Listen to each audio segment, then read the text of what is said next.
नमस्कार। करण वर्मा अनप्लग्ड में आप सबका स्वागत है। आज से शुरू होता है ऑफिशियली द धुरंधर डे। जी हां, कल शाम को धुरंधर का म्यूजिक लॉन्च हुआ। मैंने सोचा एक आम म्यूजिक लॉन्च की तरह होगा। गाने तो भाई अच्छे पहली वाली के भी थे, पर जब मैंने गाने सुने और इसका साउंड ट्रैक समझा, दिल खुश हो गया। इतने डीप लिरिक्स हैं और उनके इतने पॉलिटिकल कॉनोटेशंस हैं, इतने राजनीतिक और इतने ज्यादा, मैं अगर बोलूं, नैरेटिव से घुलते मिलते लिरिक्स हैं कि मैंने सोचा जरा मैं आज इसके म्यूजिक के बारे में आपसे कुछ ऐसी बातें साझा करूं जो कई और जगहों पे नहीं हो रही है। सबसे पहली बात तो राम गोपाल वर्मा ने इस पिक्चर को देख करके जो ट्वीट किया वो मैं आपसे शेयर करता हूं। पढ़कर मजा आ गया एंड आई कांट वेट। कल मैं फर्स्ट डे जा रहा हूं देखने के लिए और आपसे कल ही शाम को मैं इसका एक रिव्यू भी, नो स्पॉइलर रिव्यू, जरूर शेयर करूंगा। पर सुनिए जरा राम गोपाल वर्मा क्या लिखते हैं। After last night's watch of Dhurandhar 2, in terms of its sheer cumulative impact in every which way, whether it's on expected collections, audience euphoria, anything, it is above all psychological audio-visual impact. Short में पढ़ के बताता हूं। It will be Sholay into 100 level magnificence. It is bound to make all the greatest films, starting from Mughal e आजम। मैं तो मुगले आजम को अच्छी film ही नहीं मानता हूं। Make them look like TV serials. ये हालत कर दी है। This is the birth of a new cinematic order, the ruthless extinction of everything that existed before. The very spelling of the word director will start from Aditya Dhar, and it will be prudent and wise for even Steven Spielberg and Christopher Nolan to drop everything and go and watch Dhurandhar 2 first day first show. तो एक बात होती है कि आप अपनी expectation set करो, ये उन एक्सपेक्टेशंस को भी पार कर देगी। ये वो फिल्म है और यही कुछ हुआ जब मैंने इसका म्यूजिक सुना। इसका म्यूजिक दिया है शाश्वत सचदेव ने, जिन्होंने उरी का म्यूजिक दिया हुआ है, केसरी का म्यूजिक दिया है, धुरंधर 1 का दिया था जो कि एक कमाल का साउंड ट्रैक था। पर धुरंधर 2 में जो लिरिक्स का कमाल हुआ है, और एक बात हमें समझनी होगी, आदित्य धर खुद एक लिरिक्स राइटर के तौर पे आए थे और उनकी राइटिंग और उनके कलम पे बहुत तगड़ी पकड़ है। इरशाद कामिल ने वैसे तो लिरिक्स लिखी, बट इसमें जो पूरा एक मास्टरमाइंड रहा दैट इज आदित्य धर, because he is the director. तो जिस डायरेक्शन में लिरिक्स गई, मैं अब आपके साथ वो शेयर करना चाह रहा हूं कुछ गानों के बारे में। आपने सुना होगा आरी आरी आरी, ये गाना बहुत पॉपुलर है। पहले ज़माने में बॉम्बे रॉकर्स ने ये गाना डाला था, पंजाबी फोक सॉन्ग के तौर पे बहुत पॉपुलर। एंड जो 90s किड्स रहे होंगे उनको एक नॉस्टैल्जिया आ रहा है, जो आजकल के हैं वो इसको एक नए तौर पे डिस्कवर कर रहे होंगे। बट कभी आपने ध्यान दिया कि इसके लिरिक्स का मतलब क्या है और how is it linked to धुरंधर?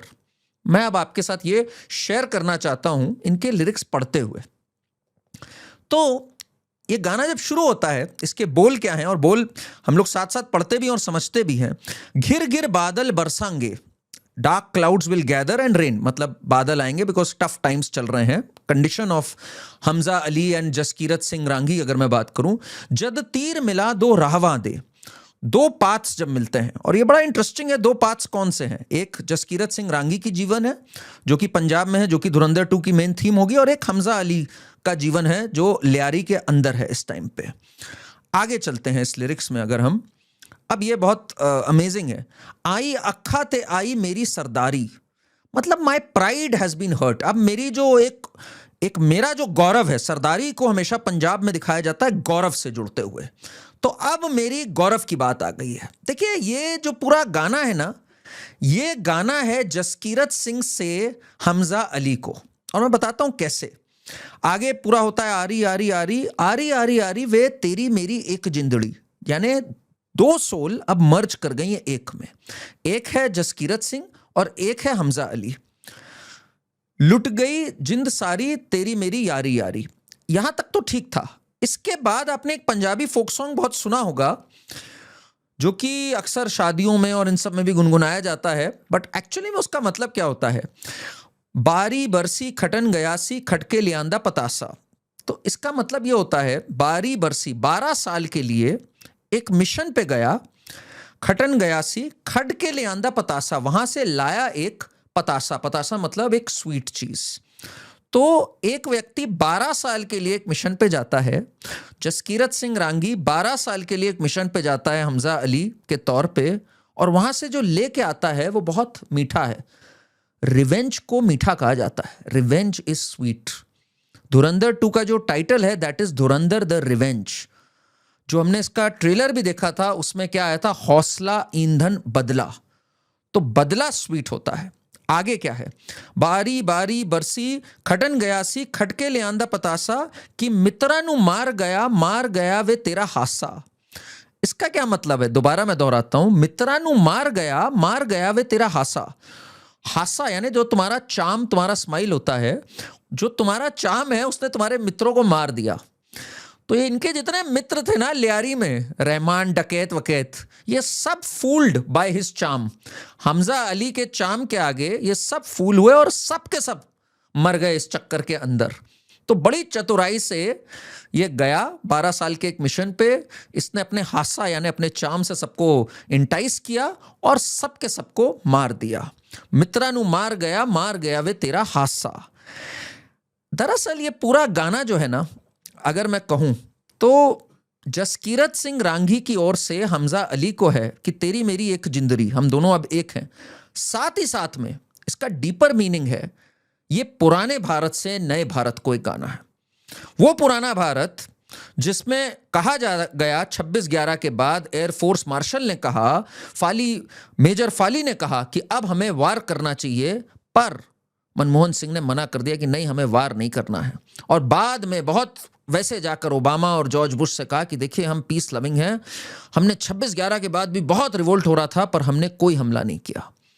ये वही देश है जो ओल्ड इंडिया है, जो कि बार बार जिसकी प्राइड हर्ट होती थी, चाहे वो हाईजैकिंग एपिसोड हो जो इसमें दिखाया गया, जब प्रोमो में बोला गया कि हिंदू तो बड़ी बुजदिल कौम है। हाईजैकिंग के एपिसोड को लेकर था ये, जब अमृतसर में प्लेन खड़ा था 30-40 मिनट तक और हमने कुछ नहीं किया और आतंकियों को लौटा दिया, और वही मौलाना मसूद अजहर कल को बाद में हमारे पे हमला करता है।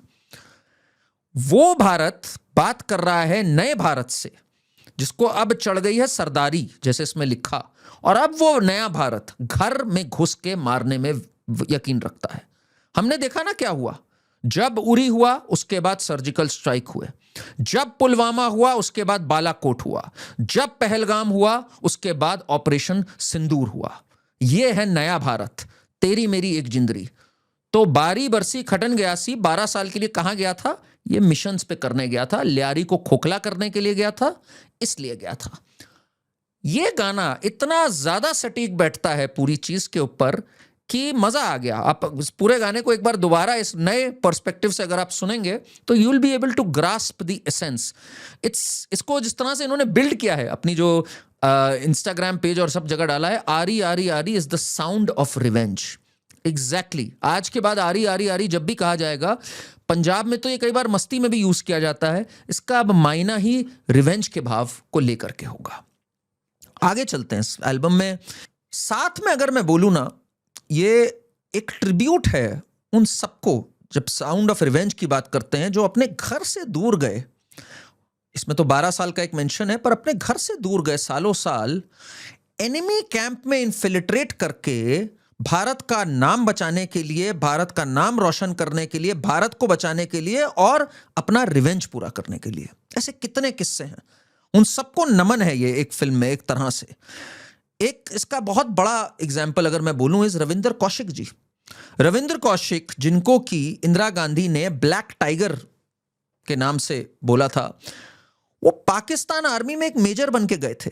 आप सोच सकते हैं जरा, मतलब एक इतनी कमाल की कहानियां हैं, ये किससे ये कहानियां और मेन स्ट्रीम में आनी चाहिए। I am glad Dhurandhar is doing that. ये थिएटर आर्टिस्ट थे रविंद्र कौशिक जी। इनको रॉ में के.एन. राव जी ने जब जाके मिले, इन्होंने कहा इनमें एक कमाल का टैलेंट है, थिएटर भी करते हैं, बहुत सारी चीजें हैं, और इनका कॉन्फिडेंस स्टेज पे और ability to slip into characters को देखते हुए इनको रिक्रूट कर लिया गया। एक अंडरकवर ऑफिसर बनके ये बाद में इनको उर्दू सिखाई गई, वहां के कस्टम सिखाए गए, वहां की चीजें करी गई, वहां की ज्योग्राफी पॉलिटिक्स करके इनको तैयार किया गया। एंड ही बिकेम नबी अहमद शाकिर। नबी अहमद शाकिर करके इनको बॉर्डर पास कराया गया, और ये बाद में जाकर एक लोकल वुमन वहां की अमानत नाम से, उससे इन्होंने विवाह किया, और कोई सोच भी नहीं सकता था ये पाकिस्तानी है, और बाद में पाकिस्तान आर्मी में तक इन्फिल्ट्रेट कर गए। इंदिरा गांधी ने इनका द ब्लैक टाइगर नाम से इनको नवाजा था। ऐसे कितनी कहानियां हैं जो कहां कहां मर गए, नेमलेस फेसलेस लोग, ये तो हमें कुछ पता है। अजीत दोवल जी खुद कितने साल पाकिस्तान में रहे, 8 साल तकरीबन पाकिस्तान में रहे, पाकिस्तान का न्यूक्लियर प्रोग्राम को डिरेल करा दिया। पाकिस्तान में पूरा इन्होंने कहानी बना ली थी कि कैसे न्यूक्लियर प्रोग्राम को तबाह कर सकते हैं। वो तो उस समय के जो प्रधानमंत्री थे उन्होंने उस पर एक्शन नहीं लिया, नहीं तो पाकिस्तान कभी न्यूक्लियर तक ना बनता। एक भिखारी बन के पाकिस्तान के अंदर रहे, कुछ भी हो सकता था, जान भी जा सकती थी, काटे भी जा सकते थे, इतना बदतर हो सकता था कि हम और आप कल्पना तक नहीं कर सकते, पर अपनी जान की बाजी लगा के ये गए। Aari Aari is a tribute to all those people जिनकी, जो कहते हैं कि तेरी मेरी एक जिंदगी, एक हमारा पार्ट जो है वो भारत में है, एक पार्ट है जो हमारा यहाँ है, और दोनों हैं एक ही, और दोनों में एक ही स्वर निकलता है, और वो है भारत माता की जय। ये है इस पूरे फिनोमिना को अगर मैं डिकोड करूं तो। इसके बाद और भी कई गाने हैं जैसे मैंने आपसे कहा इस फिल्म में, एंड उन सबका मतलब बॉटम लाइन पे अगर मैं बोलूं इज रिवेंज। रिवेंज भी है, और साथ में जो हमजा अली का कैरेक्टर है उस कैरेक्टर के माइंडसेट के बारे में भी बात करी है।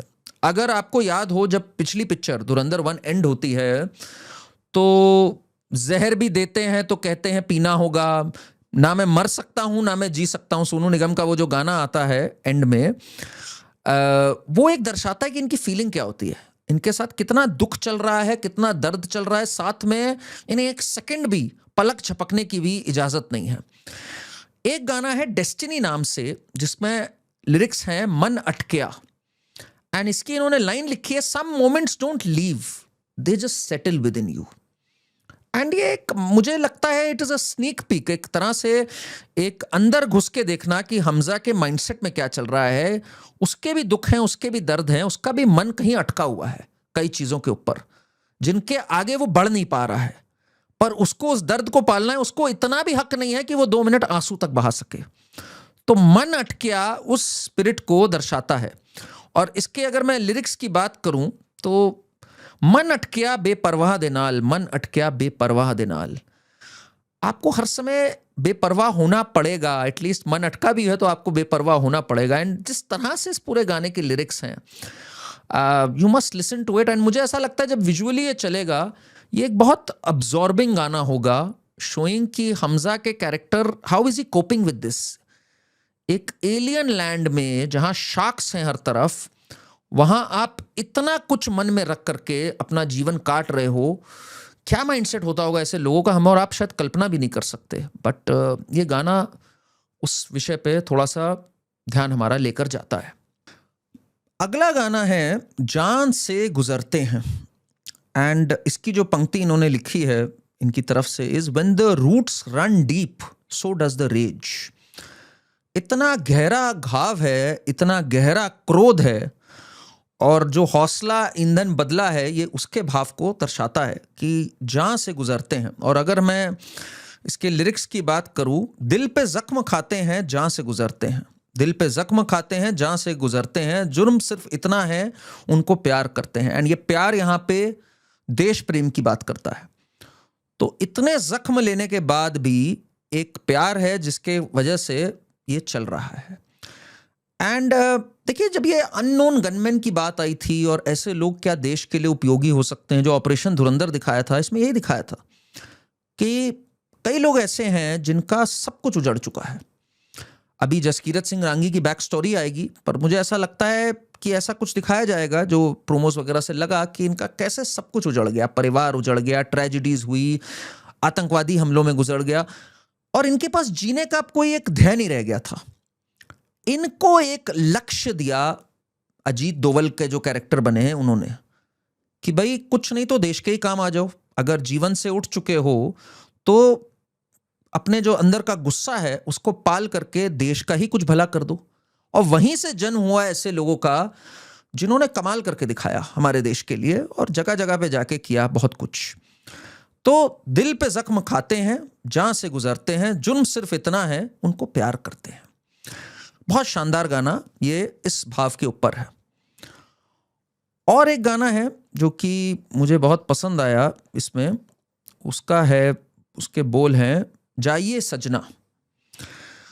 जाइए सजना में सबसे बढ़िया बात यह है कि एक व्यक्ति जब एक दूसरा जीवन जीने लग जाता है और इतने सालों तक जीने लग जाता है, तो क्या वो कभी पहले जैसा हो भी पाता है, या पहले का जो उसका अंश है वो खत्म ही हो चुका है?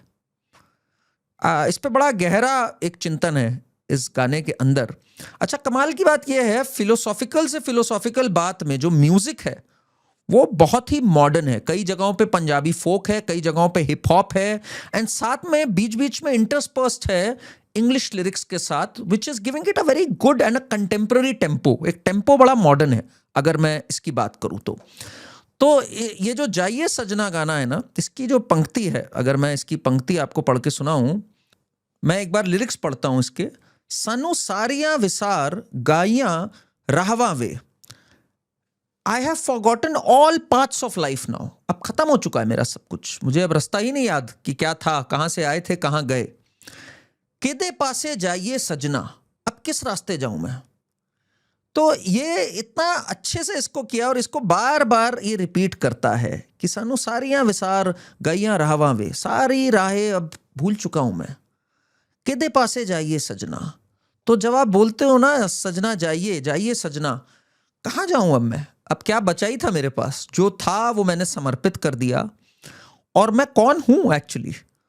तो इस पूरे एल्बम में द एंटायर सागा, दो चीजें जो आती है, एक है हमजा और जसकीरत की आइडेंटिटी, और ये हमजा और जसकीरत की आइडेंटिटी नहीं है, मैं बार बार ये बात कह रहा हूं, ये आइडेंटिटी है नए भारत और पुराने भारत की। वो पुराना भारत जो कहीं ना कहीं अपने छात्र भाव को भूल गया था, वो भारत जिसपे एक एक साल में 70 आतंकी हमले होने लग गए थे। 2008 में, 2007 में समझौता ब्लास्ट, ये ब्लास्ट, अहमदाबाद ब्लास्ट, लखनऊ में ब्लास्ट, वाराणसी में ब्लास्ट, 26/11।